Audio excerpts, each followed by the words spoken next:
Now students इस doubt को देखिए, कह रहा है non metal do not displace hydrogen from acid because. अब कुछ ऑप्शन दिए, अब मेरी बात ध्यान से सुनिएगा जरा। ये क्वेश्चन आपको क्यों नहीं समझ में आ रहा है? क्योंकि आपको बेसिक्स नहीं पता है। मैं आपको बताता हूँ, जब मैंने मेटल की रिएक्शन करवाई थी क्लास में, किसके साथ? जिनके डाउट है मैं सारा ही बता रहा हूँ, परेशान ना हो, सब लोग देख लो, ठीक है। देखो, जब मैंने क्लास में आपको पढ़ाया था तो मैंने क्या बताया था कि जब भी मेटल रिएक्ट करेगा किसके साथ? किसी एसिड के साथ, ठीक है। तो आपको क्या मिलेगा? मतलब हमेशा ऐसा नहीं होता है, जो मेटल हाइड्रोजन से ज़्यादा रिएक्टिव होते हैं, जो मेटल हाइड्रोजन से, भाई रिएक्टिविटी सीरीज में आपने देखा होगा, जो मेटल हाइड्रोजन से ज़्यादा रिएक्टिव होते हैं वही एसिड में से हाइड्रोजन को डिस्प्लेस करते हैं। तो जनरली जनरली जो मेटल हाइड्रोजन से ज़्यादा रिएक्टिव होते हैं, ये कौन से मेटल है मैं लिख देता हूँ, नहीं तो कुछ लोग कुछ और ही मतलब निकाल लेंगे। These metals are more reactive than hydrogen. तो ये क्या करेंगे बताइए, क्या करेंगे? इस एसिड में से हाइड्रोजन को बाहर कर देंगे, यानी कि हाइड्रोजन बाहर चला जाएगा और यहाँ पर एक सॉल्ट बन जाएगा। आइए एग्जांपल दिखाते हैं। आपको इसलिए नहीं समझ में आ रहा क्योंकि कुछ बेसिक्स आपको नहीं पता है। ध्यान सुन लो, मैं आपको बेसिक्स कुछ बता देता हूँ। पहले एक रिएक्शन में कराऊंगा, पहले सुनो। मेटल में मैंने सोडियम लिया, ठीक, और प्लस एसिड में मैंने HCl सेलेक्ट किया, हाइड्रोक्लोरिक एसिड, ठीक है। अरे डाइल्यूट हाइड्रोक्लोरिक एसिड ले लिया मैंने, ठीक। अब सुनो, यहाँ पे एक्वस लिख दो, है ना। एक्वस मतलब डाइल्यूट है ना, पानी के साथ मिला हुआ है, ठीक। अब ध्यान से चेक करिए, यहाँ से क्या मैकेनिज्म होती थी बताइए। जैसे ही इस HCl को पानी में डालोगे, पानी में तो डाला ही हुआ है इसको, ये HCl तुम्हें दो तरीके के आयन देगा। ये बेसिक्स आपको नहीं पता इसलिए नहीं हो रहा है। इसको ब्रेक किया आपने तो क्या मिला? H+ आयन और Cl-, ठीक। अब सुनो, ये जो सोडियम है, क्या पढ़ाया क्लास में? सोडियम का इलेक्ट्रॉनिक कन्फिग्रेशन क्या होता है? 2,8,1, ठीक। अब बताओ, सोडियम अपना ऑक्टेट कंप्लीट करने के लिए एक इलेक्ट्रॉन निकाल देगा। भाई सोडियम मेटल क्या चाहता है? इलेक्ट्रॉन लूज करना ना। मेटल इलेक्ट्रॉन लूज करते हैं, सुनो, मेटल इलेक्ट्रॉन क्या करते हैं? लूज करते हैं, सही है, ओके। सुन लो, मेटल लूजेस इलेक्ट्रॉन, मेटल की आदत होती है, मेटल क्या करते हैं? Generally metal loses electron, metal अपना इलेक्ट्रॉन लूज करते हैं, ठीक है। और इलेक्ट्रॉन लूज कहलाना ऑक्सीडेशन कहलाता है केमिस्ट्री में। ये एक्स्ट्रा नॉलेज के लिए बता रहा हूँ। मेटल अगर लूज करे तो हम बोलते हैं ऑक्सीडेशन हो गया है, और नॉन मेटल गेन करते हैं, तो बोलते हैं नॉन मेटल का क्या हो गया? रिडक्शन हो गया है, ठीक। तो इलेक्ट्रॉन का लूज करना क्या कहलाता है? ऑक्सीडेशन कहलाता है, ठीक। और नॉन मेटल इलेक्ट्रॉन गेन करते हैं, जिसको ऑक्सीडेशन रिडक्शन। यहां से नहीं समझ में आ रहा है ये वाला, आपने 10th क्लास में दूसरे तरीके से पढ़ा है, कोई बात नहीं, आप पहले सवाल सवाल देखिए वाला। नॉन मेटल नॉन मेटल क्या करता है बताओ? इलेक्ट्रॉन गेन करता है। नॉन मेटल क्या करता है? इलेक्ट्रॉन गेन करता है, सही है ना। और इलेक्ट्रॉन का गेन कहना करना रिडक्शन कहलाता है। लेकिन अभी के लिए आपको दो बातें याद रखनी है, क्या क्या बताइए? कि मेटल हमेशा क्या करेगा? इलेक्ट्रॉन लूज करेगा, और नॉन मेटल क्या करेगा? इलेक्ट्रॉन गेन करेगा, ठीक है ना। ओके नाउ, ओके, तो ये सारी चीजें आ गई। तो सोडियम एक मेटल है, तो ये क्या करेगा बताओ? ये सोडियम मेटल क्या करेगा? एक इलेक्ट्रॉन लूज कर देगा। तो ये देखिए, सोडियम ने अपना एक इलेक्ट्रॉन बाहर कर दिया, -1 इलेक्ट्रॉन। तो क्या बनाएगा भाई? ये एक इलेक्ट्रॉन लूज करके 2,8 यानी कि सोडियम आयन बना देगा, Na+, ठीक। अब देखो जरा, यहां पर ध्यान से चेक करिए, ये सोडियम का मेटल का एटम है, इसका इलेक्ट्रॉनिक कन्फिग्रेशन 2,8,1 था, लेकिन जब एक इलेक्ट्रॉन निकल गया तो सोडियम का आयन बन गया, और इसका इलेक्ट्रॉनिक कन्फिग्रेशन 2,8 है। बताओ कौन ज्यादा स्टेबल है? ये ज्यादा स्टेबल है कि ये ज्यादा स्टेबल है, क्योंकि इसका ऑक्टेट कंप्लीट है। तो ये स्टेबल हो गया, ये स्टेबल हो गया, ठीक है ना। इसीलिए तो मेटल इलेक्ट्रॉन लूज करते हैं, क्योंकि अपना ऑक्टेट कंप्लीट कर लेंगे तो स्टेबल हो जाएंगे। अब सुनो, ये जो सोडियम ने इलेक्ट्रॉन लूज किया, ये इलेक्ट्रॉन कहां जाएगा? ध्यान से सुनना। अब सॉल्यूशन में क्या क्या है? H+ है, Cl- है, Na+ है, और एक इलेक्ट्रॉन बाहर चला गया। तो चार चीजें आपके पास हैं सॉल्यूशन में, ठीक है। जिस सॉल्यूशन में एसिड में आप रिएक्शन करा रहे हो, एक्वा सॉल्यूशन में आपके पास चार चीजें, मैं दिखा देता हूं क्या क्या है, बताइए।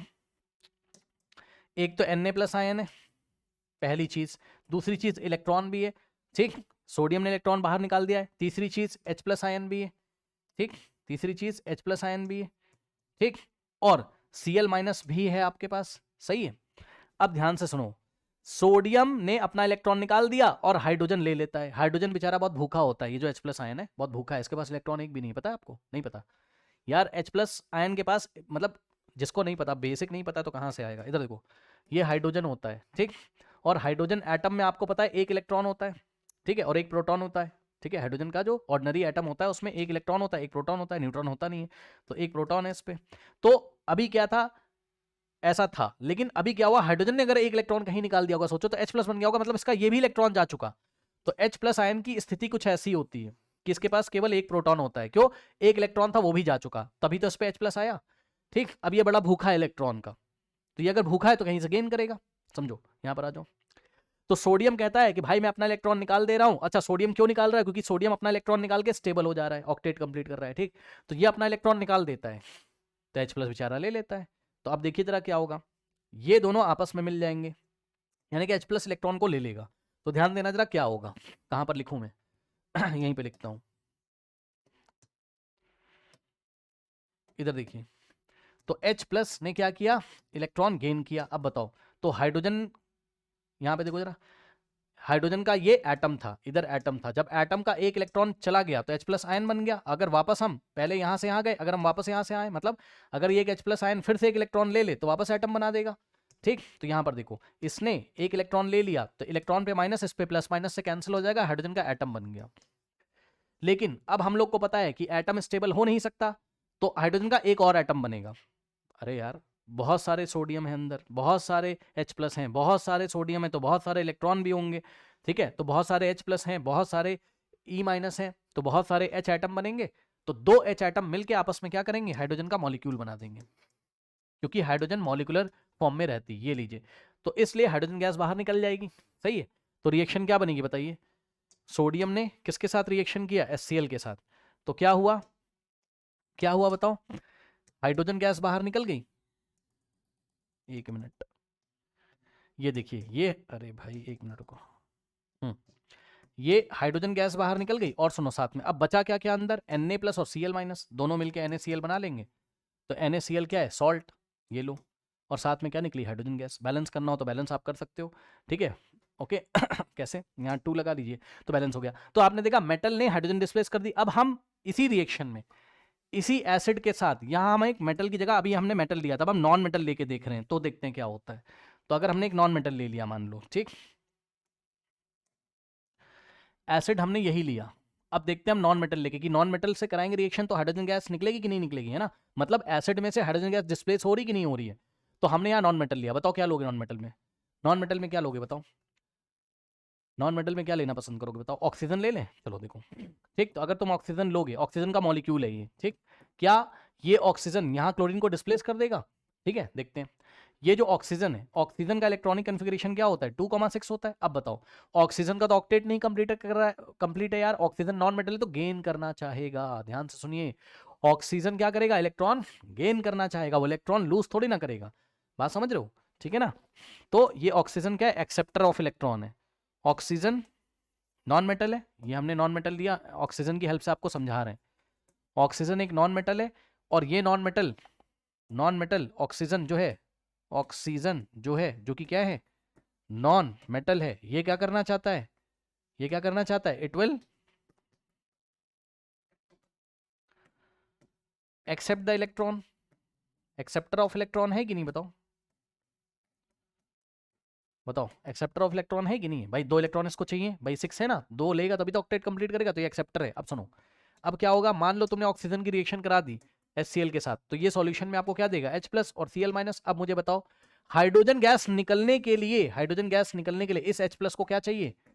इस H+ को क्या चाहिए? इलेक्ट्रॉन चाहिए। अभी आपने पीछे देखा था, अभी आपने पीछे देखा था कि मेटल के केस में ये इलेक्ट्रॉन कहां से आता है? मेटल से। भाई मेटल ने इलेक्ट्रॉन दे दिया, मेटल ने अपना इलेक्ट्रॉन बाहर निकाल दिया होगा, तो H+ ने लेके हाइड्रोजन एटम बनाया, और हाइड्रोजन एटम से हाइड्रोजन गैस बन गई। तो हाइड्रोजन एसिड से तभी बाहर निकलेगी जब मेटल इलेक्ट्रॉन देगा। लेकिन नॉन मेटल के साथ ये रिएक्शन नहीं होगी, क्योंकि भैया H+ को क्या चाहिए? इलेक्ट्रॉन चाहिए। तो ये अपना रिडक्शन कर लेगा, इलेक्ट्रॉन गेन कर रहा है ना, तो यहाँ रिडक्शन हो रहा है, ये भी लिख लो, इलेक्ट्रॉन का गेन रिडक्शन मैंने आपको बताया, ठीक है ना? तो यार इसको अपना रिडक्शन कराना है इलेक्ट्रॉन लेके, तो इलेक्ट्रॉन कहीं से मिलेगा तब तो लेगा ना। तो यहां पर देखो जरा, यहां पर देखो जरा, ये तुम्हारा नॉन मेटल है, क्या ये नॉन मेटल इस H+ को इलेक्ट्रॉन देगा? नहीं, ये बेचारा खुद ही इलेक्ट्रॉन का भूखा है, चेक कर लो। तो नॉन मेटल इलेक्ट्रॉन H+ को नहीं दे पा रहा, वो खुद ही इलेक्ट्रॉन का भूखा है, बताओ कहां से देगा वो? तो इसलिए कोई रिएक्शन ही नहीं होगी, इसलिए हाइड्रोजन गैस नहीं मिलेगी, नो रिएक्शन। ये H+ और Cl- अंदर ऐसे ही घूमते रहेंगे सॉल्यूशन में, एक्वस में, एक्वस सॉल्यूशन में।